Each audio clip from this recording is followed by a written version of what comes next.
Hey, April, I just wanted to take a quick look at your artwork and see what's going on. So I'm just going to do this first one, this Vikings one. And as you can see, it's kind of cut off on the bottom. So if you look at this, we'll just do image canvas size. I'm just going to give it some room around. Before I do that, I want to mention this is 3,300 pixels, so that's 11 inches wide. And that if that's as big as you'll ever print it, that's fine.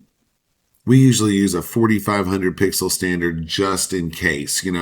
Would hate to work on this and then one day want it just to be slightly bigger and have to go through all the same work again.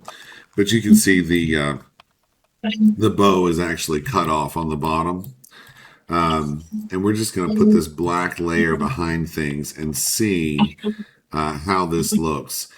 I don't think that this pattern inside these is perfect. I would probably redo this pattern just for my own aesthetic. These edges, they're not terrible. I mean, these are going to print just fine.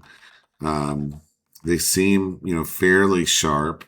One thing you could do here is you could do a layer mask. So we could do a layer mask from transparency and hold Alt. You hold the Alt key and click the mask, and then you can really see, how these edges are. I mean, these are pretty crisp.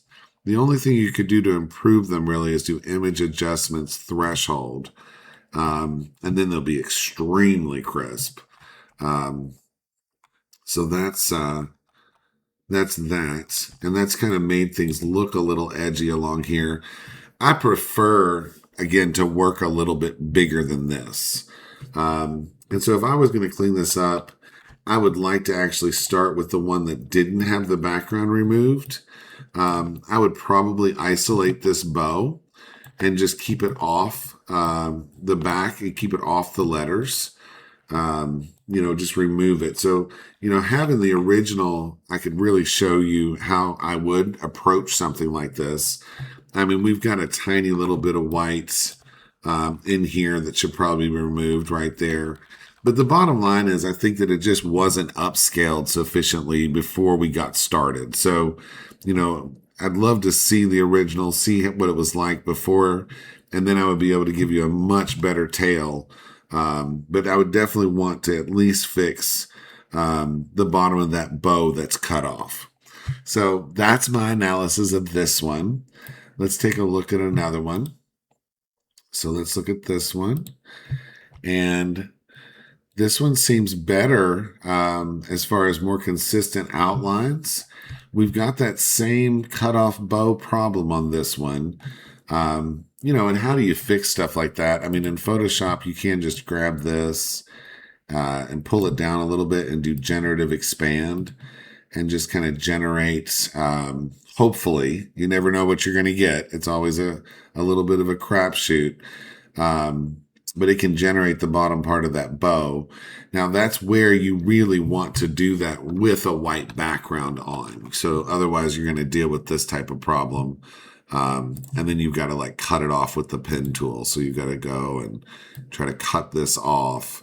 And see, it's really been confused about what to do there because there was no background. And that's not how, generative fill and expand works. It really wants a background. So that's something to think about is, before you take the background off, you want to actually make sure that you've got all the elements that you need in place. So anyway, we'll just draw this out with the pen tool and kind of fix this up. And then we will cut the rest of this off. So we'll just go way wide out here and then around and around and around. And then we can just control click that layer. And then I can just merge this down and then hit delete and turn off that shape. So that's improved it, just having the edges of that bow. Let's look at this with a solid color of black behind it. I'll pull that down. And, I mean, this is really not bad. I mean, everything that I have to pick on here is so minor. Besides, the bow being cut off, it's so minor. It's really not even worth talking about. I mean, I would be, I would probably have done like a little expand, like a select, modify, expand, and just cut into this just a little bit. But I think this is fine. And separating the bow, um, I would before you generate things like this, the thing to do is to separate the bow, and have just do the letters. Because I think this would look nicer if this MGM was flat. This is the kind of thing you're going to run into with with ChatGPT if you don't separate the bow. And just put it on as its own layer in Photoshop. ChatGPT is going to have trouble and do things like this where it's like scooting this up so that you can see the G. I would just focus on generating actually just the shapes probably. I would just generate the shapes of the letters. But I mean, something like this, you can literally just find a nice font and type it, so really don't even need ChatGPT for things like this. You can just use a nice font like Varsity Team and just type MGM, and let's switch that to black and, make it big. So you can just start with something like this. And then you can start doing things like the strokes that you want to do. So you can do like blending options, and you can do a stroke, around the inside, make that white, and just have like that little outline there around that edge. And then you could do another stroke, so just go back to blending options and do another stroke. You just add a stroke. And then you could do this one on the outside, and you could add black and just kind of start getting some of those things that you want. And then you could take, I would work much bigger than this, right? So we're at a small size. I'd probably go like 16 inches, which is totally fine to expand things when you're using vector objects like this. And then if you wanted to have that, have the insides of this separated, you could just select it. So, go and just select these parts of the image. And I would just paint that. So I would take that and maybe fill that on another layer. So we could fill that with whites. So we could just draw that and then do blending options and then do a color overlay of whites. And now, we've got this stroke where we can control our pattern. So let me just make that back to another color. So if this is the part that you'd fill with the pattern, and then you can take the stroke and you can control it. So you could say, all right, this stroke, after I fill this with a pattern, you could come in with the stroke, and actually see that bring in on this part. So I did that wrong. I'm rambling here and screwing up. So I could do the stroke here, and control where that pattern was.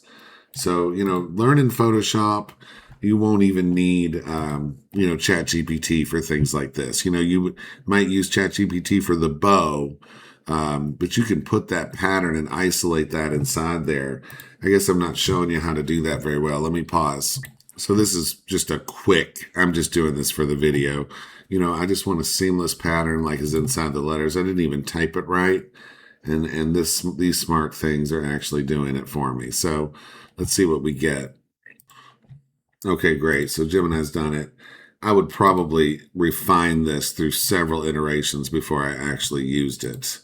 Okay, so what we're going to do here, though, is we're going to set this. I'll turn this off.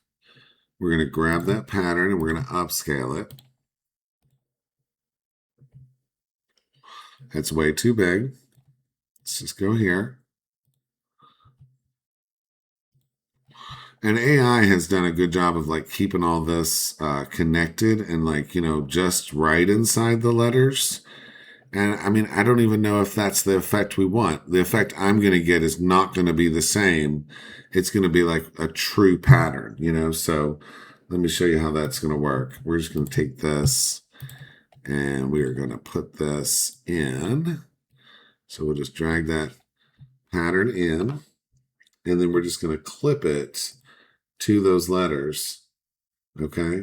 and then I can turn this on and see that's how, now I can move the pattern around any way that I want, so, maybe not get exactly what you're looking for, but it's more of the look actually, I think. So, yeah, so I would separate that bow, have that on its own layer, do your letters, now we can just type whatever we want, and isolate it that way. So, in fact, let's just look and see what happens if we clip this to this. Let's just look at it. We'll turn that off. Yeah, see, there we go. So now we can just type whatever we want. So we can just say, Mike, right? And just type and have that pattern inside of it. And that's a faster way and more consistent way to do all this artwork that you want to do. Now, if you wanted to take something like this, and you wanted to warp it, so if you wanted to have that arch that you're putting on there, you're just going to do, what is it? Text or type, warp text.